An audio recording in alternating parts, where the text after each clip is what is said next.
Twitter guys, paano ba mag-testing ng Twitter kahit wala kayong multi-tester? Pwede natin gawin yan sa pamamagitan lang ng battery.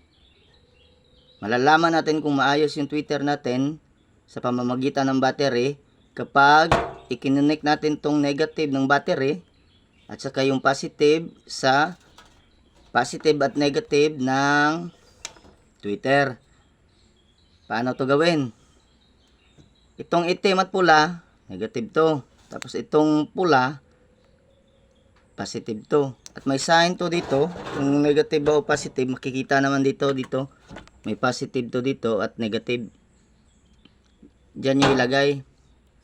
Tapos, pag itinapat natin at pag inlagay na natin yung mga terminal ng Twitter dito sa positive at negative ng battery, dapat may maririnig tayo na sounds na parehan ito.